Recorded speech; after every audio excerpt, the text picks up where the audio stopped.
গানে আড্ডায় চ্যানেলের নাম, কই আপনি তো গান গাইছেন না। আর আড্ডা কিন্তু কখনোই বাঙালির খাবার দাবার ছাড়া হয় না। তা এই ফোক সংগুলোর না বাজনা একটা প্রধান জিনিস। আর যদি তুমি বাজনা না নাও, তাহলে তোমাকে গানটা যদি একটা স্টুডিওয় গিয়ে শ্যুট করো, তাহলে সাউন্ডটা খুব ভালো আসে। তা দুটোর একটাও আমার কাছে নেই। রাধা যে কত সমস্যা, কত বাধা পেরিয়ে কৃষ্ণকে ভালোবেসেছে। আজকে যে গানটা ঠিক করেছি, সেই গানটা গেয়েছে এই সোশ্যাল মিডিয়ার প্ল্যাটফর্ম থেকে উঠে আসা একজন শিল্পী। অধিক রাতে ননদিনী জাগছে পাহারাতে, জানে না তো রাত কাটালো কালা আমার সাথে। সঙ্গ ছাড়ে যদি কালা, অঙ্গ ছাড়ে না, কোনো শাসন কোনো বাঁধন বাঁধতে পারে না। কালা আমার হাতের কাকন, কালা গলার হার, কালা আমার হাতের কাকন, কালা গলার হার।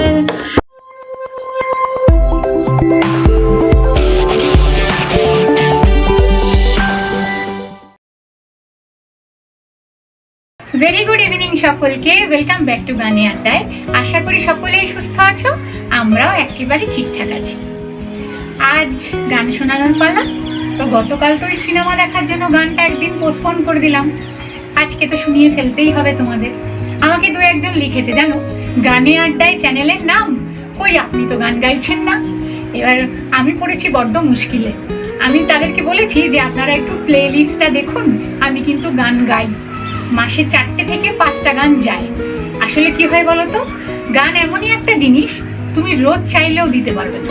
সেই গানটাকে তোলো, গানটাকে রপ্ত করো, তাকে একটা বাজনার সঙ্গত দিয়ে একটা পরিপূর্ণভাবে তৈরি করো। এটা করতে করতে না তোমার দিন 4-5 সময় লেগে যায়। তো আমরা যখন গানে আড্ডায় করি, মানে গানে আড্ডায় চ্যানেলটা প্রথম শুরু করি, তো আমরা প্রথমে ভেবেছিলাম এতে গানই বেশি থাকবে। কিন্তু যখন নেমে পড়েছি ফিল্ডে, তখন দেখছি যে একটা গান ঠিকঠাক করে স্টুডিওয় না গিয়েও যদি ঘরোয়া পরিবেশেও তুমি সুন্দরভাবে প্রেজেন্ট করো, তাহলে তোমার হাতে 4 থেকে 5টা দিন লাগে সেই গানটার লেখা থেকে শুরু করে তোমার গাওয়া অবধি। তো আমি তখন ঠিক করলাম যে না, শুধু তো গান দিলে আমার মাসে ভিডিওর সংখ্যা থাকবে 4টে থেকে 5টা, তা করা যাবে না। আমার সাথে আড্ডা যেহেতু আমরা রেখেছি, আর আড্ডা কিন্তু কখনোই বাঙালির খাবার দাবার ছাড়া হয় না।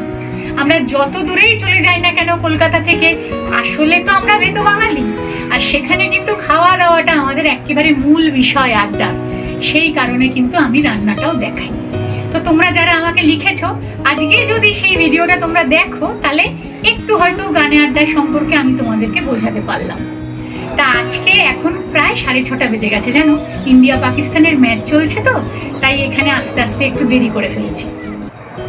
কিন্তু সূর্য মামার তো অস্ত যাওয়ার সময়, সে তো আর আমার জন্য বেশিক্ষণ রোদ্দুর নিয়ে থাকবে না।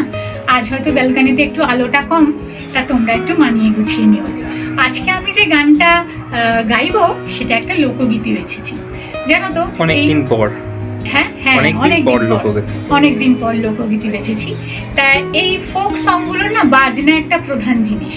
আর যদি তুমি বাজনা না নাও, তাহলে তোমাকে গানটা যদি একটা স্টুডিওয় গিয়ে শ্যুট করো, তাহলে সাউন্ডটা খুব ভালো আসে। তা দুটোর একটাও আমার কাছে নেই, না আছে ভালো বাজনা, আর আমি পণই করেছি যে আমি এখন স্টুডিওয় গিয়ে কোনো গান করবো না। আমার যদি ভবিষ্যতে কোনো এরকম সুযোগ আসে, আমি তখন ভেবে দেখবো। আমরা ছাপোষা ঘরের মানুষ, বলো তো, একটা গান স্টুডিওয় করে পরের গানটা কি আর করতে পারবো? সে তো আমাকে বাড়িতে বসেই করতে হবে। তাই আমি ঠিক করেছি যে আমার ঘরই ভালো, বাড়িই ভালো। আমার এখানে বাজনার সঙ্গত কিন্তু তেমন নেই। আজকে যে গানটা ঠিক করেছি, সেই গানটা গেয়েছে এই সোশ্যাল মিডিয়ার প্ল্যাটফর্ম থেকে উঠে আসা একজন শিল্পী। তার নাম হচ্ছে সরোজিনী ঘোষ। আমি কিন্তু দিদির গান খুব শুনি, কম বেশি শুনি। হ্যাঁ, রোজ হয়তো শোনা হয় না, কিন্তু উনি এখন ওনার চ্যানেল প্রায় 4-5 বছর পুরনো তো হবেই, যতটুকু আমার মনে পড়ছে। তা উনি যখন প্রথম দিকে গান গাইতো, একদম নর্মাল হারমোনিয়াম তবলা নিয়ে ঘরে বসে একটা মাইক্রোফোনে উনি গান গাইতেন। এইভাবে করতে করতে বছরের পর বছর কেটেছে, 2-3টে বছর কেটে গেছে। তারপরে এখন উনি কিন্তু অনেক গান স্টুডিওয় গিয়ে গান। তা আজকে যে গানটা আমি বেঁচেছি, সেটা ওনারই গান। কথা হচ্ছে রিতম সেন, আর মিউজিক কম্পোজার হচ্ছে দেবজিৎ রায়। তো এনাদের দুজনের অনেক গানে উনি এখন গাইছেন ওনার মতন করে। যাই হোক, ওনার পরিচিতি আরও বাড়ুক, আর আরও লোকে ওনার গান শুনুক, পছন্দ করুক, আমি একজন গায়িকা হিসাবে সেটাই চাইব। তা যাই হোক, আজকে আমি সেই গানটাই আমার মতন করে গাইছি। ওই যে বারবারই বলছি, মানে বাজনার সঙ্গত কিন্তু আমার সেরকম কিছু নেই, আর ঘরে বসে সাউন্ডও যে খুব ক্লিয়ার আসে তাও নয়, তোমরা একটু মানিয়ে নিও। আচ্ছা, গানটার বিষয়বস্তু কি? গানটার বিষয়বস্তু তো ভারী অদ্ভুত, ভালোবাসা, মানে রাধা কৃষ্ণের প্রেম লীলা। জানো তো, রাধা যে কত সমস্যা, কত বাধা পেরিয়ে কৃষ্ণকে ভালোবেসেছে, এবং সেই ভালোবাসাটা যে কতটা মানে গভীর এবং কতটা দৃঢ় মনের জোর থাকলে এত প্রতিবন্ধকতা কাটিয়ে মানুষ আরেকটা মানুষকে ভালোবাসতে পারে, এই গানটার মধ্যে দিয়ে সমস্ত কিছুটাই বর্ণনা করা আছে। তোমরা একটু শুনো, ভালো লাগবে আশা করি। চলো তাহলে গানটা শুনে নাও।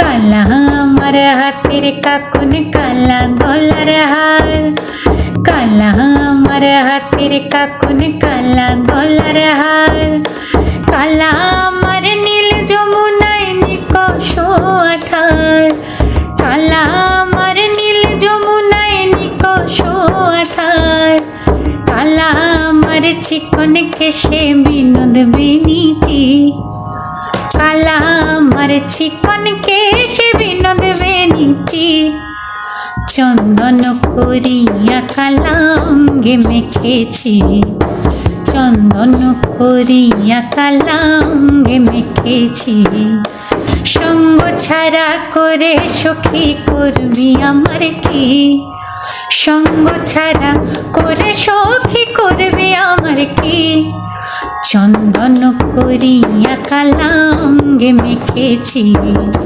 চন্দন করিয়া কালা অঙ্গে মেখেছি। বিন্দে বলে আজকে তুমি এমন কেন রাই, আজ তো বাঁশি বাজায়নি ওই বেহায়া কানাই, বিন্দে বলে আজকে তুমি এমন কেন রাই, আজ তো বাঁশি বাজায়নি ওই বেহায়া কানাই, কালা আমার পাকের আগুন কালা চুলার ছাই, কালা আমার পাকের আগুন কালা চুলার ছাই, অষ্টপ্রহর তাই তো বাঁশি শুনতে আমি পাই, সকল জ্বালার বড় জ্বালা কালার পিরিতি, সকল জ্বালার বড় জ্বালা কালার পিরিতি, চন্দন করিয়া কালা অঙ্গে মেখেছি, চন্দন করিয়া কালা অঙ্গে মেখেছি, কালারে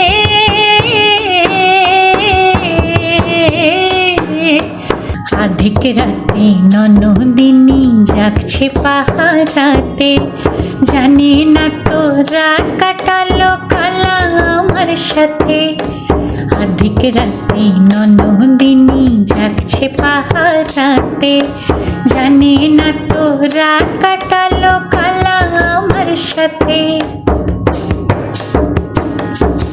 সঙ্গ ছাড়ে যদি কালা অঙ্গ ছাড়ে না, কোনো শাসন কোনো বাঁধন বাঁধতে পারে না, কালা আমার হাতের কাকুন কালা গলার হার, কালা আমার হাতের কাকুন কালা গলার হার, কালা আমার নীল যমুনায় নিকষ আধার, কালা আমার চিকন কেশে বিনোদ বিনীতি, চন্দন করিয়া কালা অঙ্গে মেখেছি, চন্দন করিয়া কালা অঙ্গে মেখেছি, চন্দন করিয়া কালা অঙ্গে মেখেছি, সঙ্গ ছাড়া করে সখী করবি আমার কি, সঙ্গ ছাড়া করে সখী করবি আমার কি, চন্দন করিয়া কালা অঙ্গে মেখেছি, চন্দন করিয়া কালা অঙ্গে মেখেছি, চন্দন করিয়া কালা রঙে মেখেছি